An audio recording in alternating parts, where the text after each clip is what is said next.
हाँ, सिर्फ इतना हुआ है कि जुमे की नमाज के बाद जो नमाजी मस्जिदों से निकले वो भीड़ की शक्ल में ही निकलते हैं, तो उस भीड़ को ये समझा गया कि ये प्रदर्शनकारी है और दूसरे पक्ष ने उन पर हमला किया, पथराव किया। सच्चाई ये है, जिन लोगों को गिरफ्तार किया गया है, भीड़ जमा होती है, तमाम लोग मस्जिदों के नमाजियों की फोटोएं छाप दी कि भाई ये भी थे, तो भीड़ में तो कोई भी रह सकता है। तो इस कार्रवाई को तुरंत बंद किया जाना चाहिए और किसी खौफ की वजह से, मुसलमान खौफ में जब दबाव में होता है तो ज्यादा मजबूती से और ज्यादा बेहतर काम करता है। तो ये समझ लेना कि कानपुर के जरिए मुसलमानों को दबाया या डराया जा सकता है, ये सरकार की और पुलिस की गलतफहमी है। इस गलतफहमी में ना आए। जिसने नादानी की है, जिसने अपराध किया है, उसको सजा मिलनी चाहिए, उसका कोई समर्थन नहीं किया जा सकता। लेकिन जिसने गलती नहीं की है, जबरदस्ती उसको मुजरिम बना देना, ये अन्याय है। मैं इन तमाम चीज़ों के लिए कानपुर भी जाने का मेरा इरादा है। मैं जल्दी कानपुर भी जाऊंगा और वहाँ लोगों से मुलाकात करूंगा और मैं हुकूमत से भी अपील करता हूँ, डीजीपी साहब से भी मुलाकात करूंगा, उनसे भी ये अपील करूंगा कि न्याय होना चाहिए, अन्याय नहीं होना चाहिए जिसने अपराध किया है।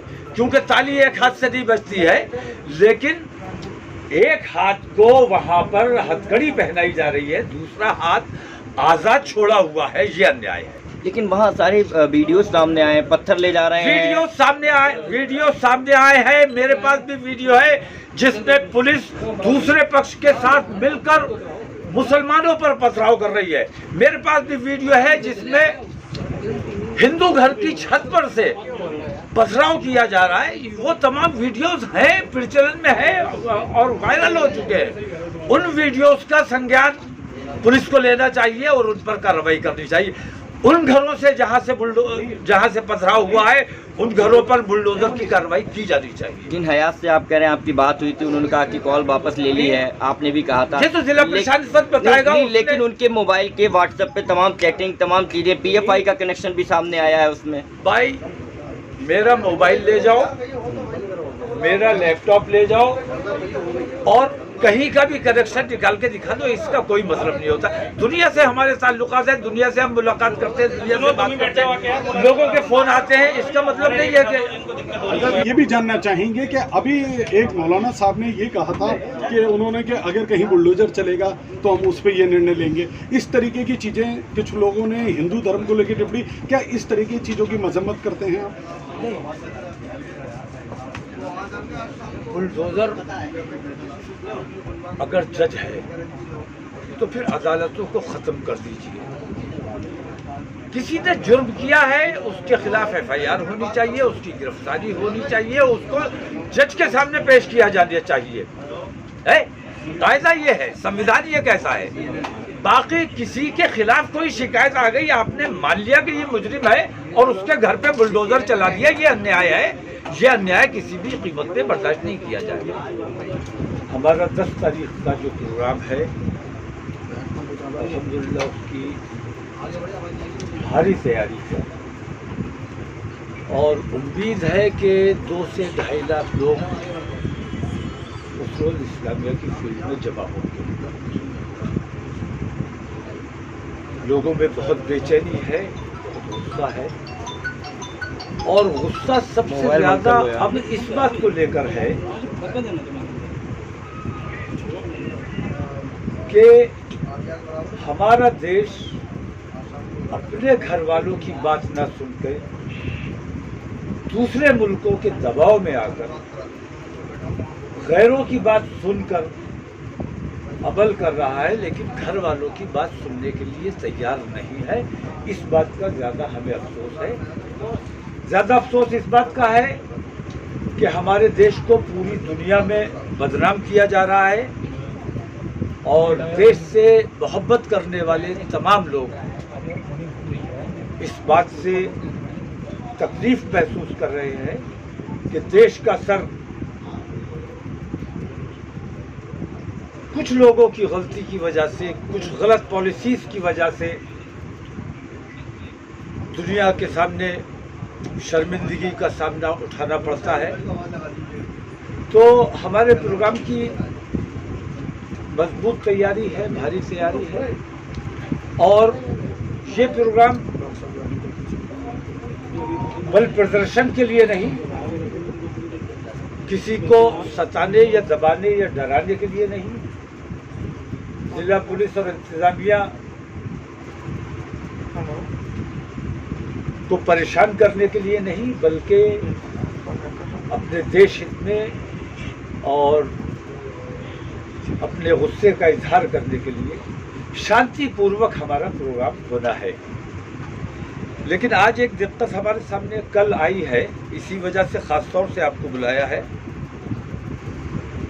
कि जो लड़ाई है वो आस्था की लड़ाई है। जिस तरह हम चाहते हैं कि हमारी आस्थाओं को कोई दूसरा ठेस न पहुंचाए, उसी तरह हमारी भी, मुसलमानों की भी ये जिम्मेदारी है कि हमारे किसी कौल, किसी फेल की वजह से दूसरों की आस्थाओं को ठेस ना पहुंचे।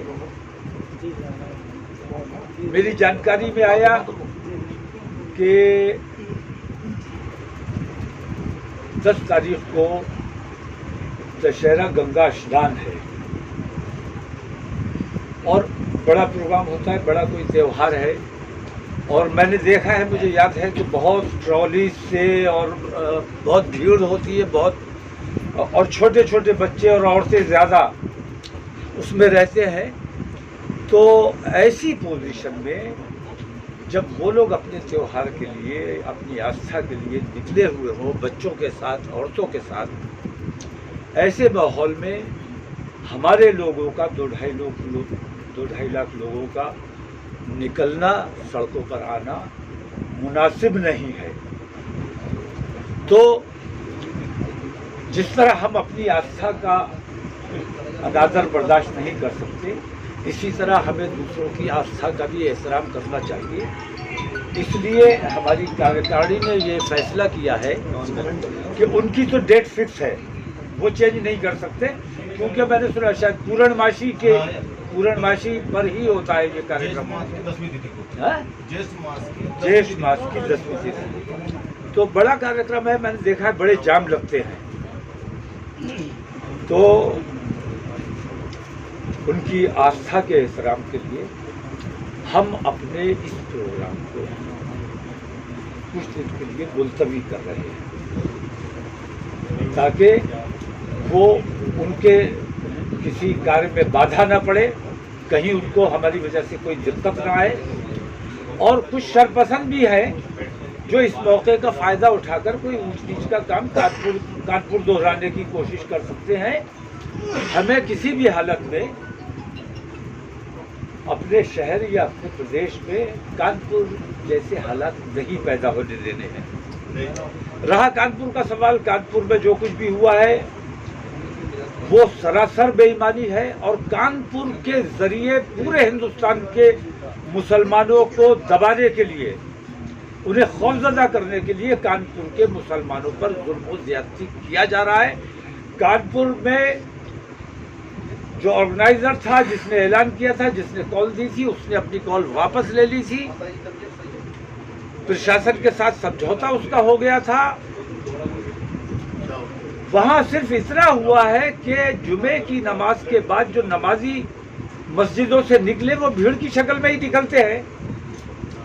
तो उस भीड़ को ये समझा गया कि ये प्रदर्शनकारी है, और दूसरे पक्ष ने उन पर हमला किया, पथराव किया।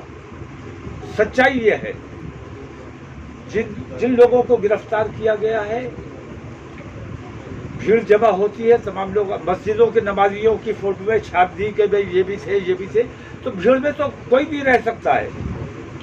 तो इस कार्रवाई को तुरंत बंद किया जाना चाहिए, और किसी खौफ की वजह से, मुसलमान खौफ में जब दबाव में होता है तो ज़्यादा मजबूती से और ज़्यादा बेहतर काम करता है। तो ये समझ लेना कि कानपुर के जरिए मुसलमानों को दबाया या डराया जा सकता है, ये सरकार की और पुलिस की गलतफहमी है। इस गलतफहमी में ना आए। हम सद्भावना के लिए अपने इस प्रोग्राम को मुलतवी कर रहे हैं कुछ रोज़ के लिए, और गंगा स्नान की वजह से। इसके बाद इंशाल्लाह प्रोग्राम हम जल्दी दूसरी डेट देंगे। उस डेट में भारी प्रोग्राम होगा और ऐलान किया जाएगा। एक तो मुझे ये महसूस होता है कि जुमे की जो पवित्रता है वो भंग हो रही है कहीं ना कहीं। हम एहतजाज करने निकलते हैं तो हम चाहते हैं कि हमारे साथ भीड़ होनी चाहिए, और भीड़ वो हमें जुमे के दिन आसानी से मिल जाती है। तो अगर लोगों में गम और गुस्सा है, नाराजगी है, तो जुमे के अलावा हमें एहतजाज करना चाहिए। जुमे की जो पवित्रता है, जो अहमियत है, उस अहमियत की में कमी नहीं आनी चाहिए। जुमे की पवित्रता भंग नहीं होनी चाहिए। तो मैंने इरादा ये किया है कि कोशिश ये करूँगा और अपील भी तमाम लोगों से ये करूँगा कि जुमे का दिन इबादत के लिए छोड़ दीजिए। अगर आपको किसी चीज़ के खिलाफ एहतजाज करना है तो अपना ज़रूरी टाइम निकालिए, अपने देश के लिए, अपने समाज के लिए आपकी जिम्मेदारी है। टाइम निकाल कर आइए, और जुमे के अलावा किसी दिन अगर जमा होंगे उसकी ज़्यादा अहमियत होगी। तो पुलिस के दिल में भी जुमे को लेकर खौफ रहता है कि जुमे को बहुत भीड़ होगी। जुमे को भीड़ बिल्कुल अमन पसंद लोगों की होती है, वो किसी किस्म का दंगा और फसाद नहीं चाहते हैं। तो जुमे का इस्तेमाल हमने अपनी आसानी के लिए, मैं अपनी गलती इसमें तस्लीम करता हूँ कि जुमे का दिन हम लोगों ने अपनी आसानी के लिए कि उस दिन भीड़ जमा होती ही है, तो हमारा इरादा है कि ये जुमे का जो है ये दिन ना रख के हम कोई और दिन रखेंगे, और लोगों को अपनी नाराज़गी का इजहार करने के लिए जुमे के अलावा अगर निकल के आते हैं तो ये समझा जाएगा कि वो जुमे के लिए नहीं आए हैं बल्कि ख़ास इस मुद्दे के लिए आए हैं। हमारी ताकत हमारे लोग हैं, और पुलिस का दबाव या निषेधाज्ञा, इन चीज़ों हमने हमेशा 144 हमारे प्रोग्राम से पहले हमेशा लगाई है, फ्लैग मार्च किया है, हमने प्रोग्राम किया है और करेंगे ही। अगर इस दिन ये गंगा स्नान वाला मामला ना होता तो इसी दिन हमारा प्रोग्राम होता। लेकिन हम अपने हिंदू भाइयों को, हिंदू समाज को भी एक मैसेज देना चाहते हैं कि हम आपकी गिव एंड टेक का ज़माना है। आप हमें इज्जत दोगे तो इज्जत पाओगे। हम आपके धार्मिक आस्थाओं का एहतराम करते हैं। आपसे उम्मीद करते हैं कि हमारी धार्मिक आस्थाओं को ठेस नहीं पहुंचाई जाएगी, और अगर कोई आपके यहाँ लापरवाही से, गैर जिम्मेदारी से ऐसा काम कर देता है तो हिंदू समाज की जिम्मेदारी है कि उसका जवाब तलब करे कि तुमने ऐसा क्यों किया। देखिए, अलकायदा वाले कौन लोग हैं मैं नहीं जानता, और कई जजेस को मैंने सुना है धमकी भरे खत मिले हैं। मैंने सुना है नुपुर को भी कुछ धमकी मिली है। मैंने तो खुद नुपुर के लिए मांग की है कि उसकी सुरक्षा की जाए, क्योंकि ये आरएसएस वाले, भारतीय जनता पार्टी वाले बहुत गहरी साजिशें रचते हैं। ये खुद ही नुपुर को मार के और ये इल्ज़ाम लगा सकते हैं कि मुसलमान आतंकवादियों ने मार डाला। इसलिए हम ये चाहते हैं कि उसकी कड़ी सुरक्षा की जानी चाहिए, और जेल से अच्छी सुरक्षा कहीं नहीं हो सकती। अगर उसकी जान बचाना चाहते हो, वाकई उसकी सुरक्षा करना चाहते हो, तो उसके कितनी कंपनी फोर्स लगा दो, जेल से अच्छी सुरक्षा कहीं नहीं मिल सकती। उसे जेल में भेज देना चाहिए। हमें तकलीफ इस बात की है कि जैसे नुपुर शर्मा ने एक बात कही कि मुझे गुस्सा आ गया था और महादेव का अपमान किया जा रहा था। उनको ऐसा लगता है कि महादेव का अपमान किया जा रहा था। हम जो है, हम ये महसूस करते हैं कि वो जिसे शिवलिंग समझ रही हैं, शिवलिंग समझ के जिसकी पूजा करना चाहती हैं, जिसे महादेव समझ रही हैं, कहीं ऐसा ना हो, क्योंकि ये तो आस्था के साथ खिलवाड़ है एक तरह का, कि फव्वारे को आप शिवलिंग समझ के उसकी पूजा करने लगे। तो ये पूरे हिंदू समाज के लिए। और मैंने सुना है, मुझे कुछ मेरे हिंदू भाइयों ने ही बताया कि खंडित शिवलिंग की पूजा नहीं होती है? खंडित मूर्ति या शिवलिंग उसकी पूजा नहीं की जाती है। तो वो अव्वल तो वो शिवलिंग है नहीं, दूसरी ये कि हम हिंदू भाइयों से ये नहीं चाहते कि वो शिवलिंग समझ के किसी फव्वारे की या किसी और चीज की पूजा करने लगे। हम इसलिए रोकना चाहते हैं कि भाई पहले तहकीक तो कर लो कि वो शिवलिंग है या फव्वारा है। आप अपनी आस्था का इस तरह मजाक उड़ाएंगे तो ये अच्छी बात नहीं है। आप अपना नुकसान खुद कर रहे हैं। मुस्लिम दुश्मनी में मुसलमानों को सताने के लिए आप अगर अपनी आस्था का मजाक उड़ाते हैं तो ये आपके लिए ठीक नहीं है। आपको अपने हिंदू भाइयों को समझाना चाहिए कि शिवलिंग और फव्वारे में जो फर्क होता है उस फर्क को पहचानिए। और अगर खंडित मूर्ति है या खंडित शिवलिंग है तो उसकी पूजा वैसे भी नहीं की जाती। अगर मेरे देश के प्रधानमंत्री ने, मेरे देश की सरकार ने मेरी बात सुन ली होती, क्योंकि मैं तो तुम्हारे घर का हूं, तुम्हारा अपना हूं, चाहे सौतेला हूं, सौतेला ही सही, लेकिन तुम्हारा अपना हूं, तुम्हारे देश का हूं, तो तुम मेरी बात ना सुन के विदेशों की बात सुनते हो, ये मेरे लिए बहुत तकलीफ की बात है। और मैं उन लोगों से भी ये अपील करता हूं, उन आतंकवादी संगठनों से भी, हमारे घरेलू मामलात में दखल देने की जरूरत नहीं है। और उन तमाम हुकूमतों से भी कि ये हमारा घरेलू मामला है, हम मजबूती से इस मामले की लड़ाई लड़ रहे हैं, हम कहीं कमजोर नहीं है। और हमें यकीन है कि आज नहीं तो कल हिंदू समाज में बेदारी आएगी और इसके खिलाफ मुहिम चलाएंगे कि अपने देश का सर विदेशों के सामने नहीं झुकने देंगे। प्रधानमंत्री नरेंद्र मोदी ने अभी तक अपनी चुप्पी नहीं तोड़ी है, ये चिंता का विषय है। हिंदू समाज को आवाज उठानी चाहिए कि प्रधानमंत्री बयान जारी करे और कोई सख्त कार्रवाई करे। जब तक वो सख्त कार्रवाई नहीं करेंगे तो आरएसएस के बयान से कोई फर्क नहीं पड़ रहा है, भारतीय जनता पार्टी के बयान से कोई फर्क नहीं पड़ रहा है। जब तक देश का प्रधानमंत्री नहीं बोलेगा, क्योंकि उसका बोला ही सरकार का बोला माना जाएगा। सरकार जब तक कोई निर्णय नहीं लेगी, बाकी दुनिया निर्णय लेती रहे, उसका कोई असर नहीं होना है। सरकार को निर्णय लेना चाहिए। सरकार से मैं ये कहना चाहता हूँ कि जो कुछ भी माहौल बना है, जिस किस्म की चीज़ें चल रही हैं हमारे देश में, इन चीज़ों के खिलाफ एक तो सबसे पहला काम ये होना चाहिए कि इस मीडिया पर उन्होंने अपने कुछ प्रवक्ताओं पे पाबंदी लगाई है। प्रवक्ता पे पाबंदी पार्टी लगा सकती है, लेकिन चैनल पे पाबंदी लगाई जानी चाहिए कि ये हिंदू मुस्लिम और मंदिर मस्जिद जैसे मामलात की डिबेट्स नहीं कराई जाएंगी। ये काम सरकार कर सकती है, पार्टी नहीं कर सकती। तो सरकार को फैसला लेना चाहिए कि इस किस्म की डिबेट से देश में हिंदू मुस्लिम जो माहौल बन रहा है, ये देश के लिए बहुत घातक है। ये डिबेट फौरन बंद कर दी जानी चाहिए। और इसी डिबेट की वजह से आज जो देश का सर पूरी दुनिया के सामने झुका है, इसी डिबेट की वजह से झुका है। अगर इस डिबेट में नुपुर शर्मा की ज़बान से गलत अल्फाज ना निकले होते तो ये नौबत ना आई होती। तो सबसे इन चैनलों से मैं अपील करूंगा कि आपकी भी अपनी देश के लिए कुछ जिम्मेदारी है।